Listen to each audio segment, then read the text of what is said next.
Speech படிக்கல, யதார்த்தமாக சொல்கிறேன் கேட்டுக்கோ. நம்ம வீட்டில் ஒரு வாட்ச்மேன் வைக்கிறோன்னு சொன்னால் நம்ம தான் கூலி கொடுக்குறோம். அதே மாதிரி நம்ம ஊரில் ஒரு பூசாரியோ இல்லை ஐயரோ வைக்கிறோம்னா அந்த நிர்வாகத்தில் இருக்கிற எல்லாம் கூடி தான் அந்த பூசாரியும் ஐயரையும் செலக்ட் பண்ணுறோம்.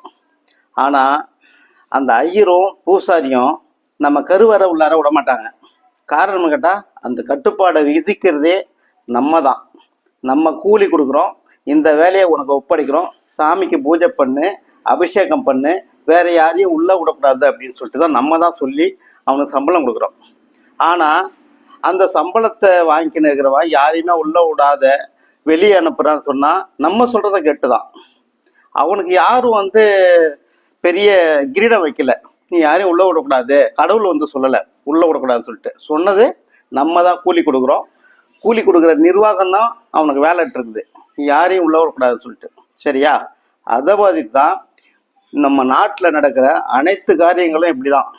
ஒரு வாட்ச்மேனை நம்மளே வச்சுட்டு 9 மணிக்கு மேலே யாரும் உள்ளேருந்து வெளியே போகக்கூடாது, வெளியேருந்து உள்ளே வரக்கூடாதுன்னு நம்ம சொல்லிடுவோம். அந்த கட்டுப்பாட்டை நம்மளே மீறுவோம்.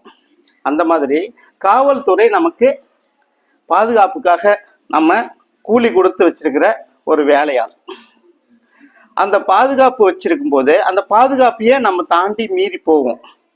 ஏன் சார் நீங்கள் தான் பாதுகாப்பு வச்சிருக்கிறீங்க, நீங்களே இந்த தவறு செய்யலாமான்னு கேட்கும்போது அவனுக்கு நம்ம லஞ்சம் கொடுத்து அந்த கடமையை மீற வைக்கிறோம். அது யாரோட தப்பு?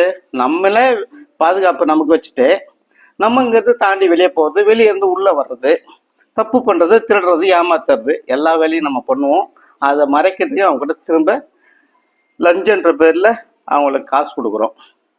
நம்ம வேலைக்காரனே நம்ம லஞ்சம் கொடுத்து அவனை திருடனா மாற்றும் போது குற்றத்தை காவல்துறை மேலேயும் இந்த பூசாரி மேலேயும் ஐயர் மேலேயும் பழி சுமத்துவோம். ஐயர் உள்ளே விட மாட்டுறாரு, அவங்களுக்கு தான் சொந்தமாக கருவாரன்றது. ஒரு வாட்ச்மேன் உள்ளே விட மாட்டுறான், ரொம்ப அதிகாரம் பண்ணுறான்.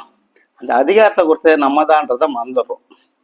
எல்லாரையும் சொல்ல வரல, அதிகாரத்தை மீறுற நபர்கள் இந்த குற்றச்சாட்டை திரும்ப வைப்பாங்க. ஏன்னு கேட்டால் அந்த போலீஸ் அதிகாரி மேலே குற்றச்சாட்டு சொல்கிறது யார் தெரியுமா? லஞ்சம் கொடுக்குறவன் தான் போலீஸை தப்பாக பேசுவான். ரெண்டாவது பூசாரி தப்பாக பேசுகிறவன் அநாகரிகமாக உள்ளே போயிட்டு நான் உள்ளே வருவேன் அப்படி போய் நிற்பான். மற்றவங்களாம் வெளியே நிற்பாங்க. ஏன்டா இவனை பணம் இருக்கிற திமுறை அவங்கள்ட்ட 10 ரூபா 20 ரூபா எக்ஸ்ட்ரா கொடுத்துட்டா உள்ளே விடுவான். எங்கேயா இருந்தாலும் கடவுள் தரிசனம் கொடுப்பார். அது